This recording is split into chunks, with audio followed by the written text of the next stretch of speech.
Paul, thanks for coming in. Let's just talk. So you've got to be in it to win it.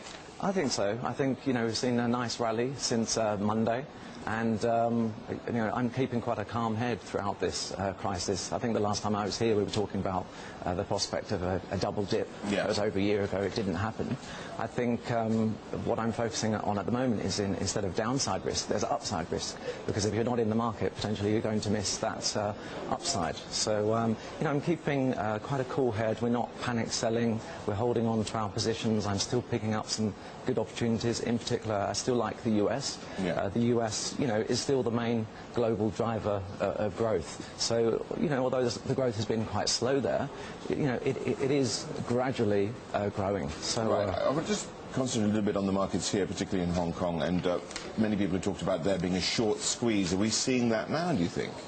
Yeah, I think so. I think the sell-off over the last couple of weeks has been quite brutal as well, and I think a lot of that's got to do with the fact that Hong Kong is one of the only markets left where you can have short selling. So it was quite a brutal sell-off. Yeah. But I think, again, that's a great opportunity to get into Hong Kong stocks. There's some great companies here with very attractive valuations. But the risks remain. The storm clouds in Europe are still gathering. Yes, they are, and I think this is a problem, and the European leaders and governments need to get to the heart of the problem.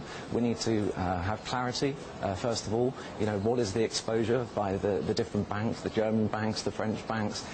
We need to get some conformity. We need to get all of those nations agreeing on how to resolve the problem, and then we need the conclusion to this. I think this is the biggest overhang from the financial crisis. Yeah, and looking at this as well, you've got growth risks, of course, in this part of the world if they don't sort this out, and we do get, a crisis which is worsening in Europe as well, because we still are exposed export-wise. Yes, we are.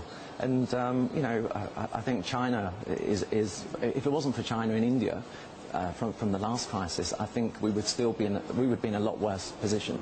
But I think we just need to focus on moving forward and looking at opportunities. Well, the data is telling us at the moment that things are slowing down quite dramatically in India, and the mood is changing in China almost. You can almost sense it sitting here in Hong Kong. Yes, it is. I'm a little bit concerned because the way that the Shanghai market is performing at the moment, it's on a bit of a downtrend.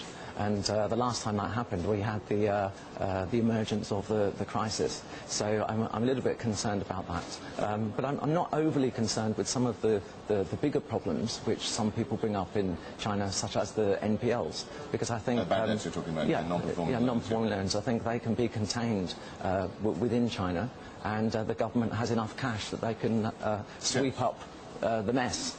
It is the local authority debt situation that people are also concerned about there, aren't they? Yes, yeah. But I think if you put all of those things in the pot, the government will still be able to sort it out if they need to at some point in the future. Right, let's just talk a little bit about the strategy that you're employing right now. And, what do you do with China, let's say, because we've had Golden Week, so we've had no trading this week. Do we play catch-up on Monday? What happens?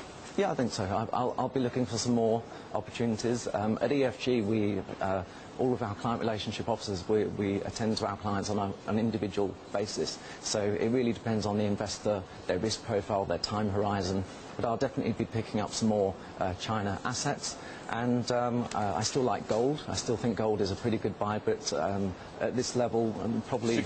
$1,600 the ounce or something? 1,600 or below, I think it's still a good buy. Well, and also silver. I don't know if you buy into technical analysis, but I had a technical analyst saying that if you do fall below, for more than 3 days, below the $1,600 an ounce level, that we're looking at a 28, maybe 30% correction. Yeah, and let's look at what's happened over the last few weeks. Gold dropped significantly, and now it's taking some time to climb back up to the 1,800, 1,900 levels that we had just a few weeks ago. Okay, in your notes it's got recommendation, the preservation strategy. Now, tell us about that. Well, I think in times of crisis, investors sometimes stampede for the exit, and that's not normally the right mentality. That's not the solution. So what I'm doing with my clients, I'm just staying calm. I don't think it's an opportunity to rush out. As we've seen over the last few weeks, I don't want my clients or investors generally to end up with seller's remorse rather than buyer's remorse. It's a very emotional process. buying stock, selling stock is even more emotional. Okay, last word on, well, Helicopter Ben. What does he do Helicopter next? Ben, our friend, you know, he's very creative, and who knows what's next. He did say a couple of years ago he will just keep pumping money into the system, and I expect that will continue for the foreseeable future until things start to look a bit better for the future.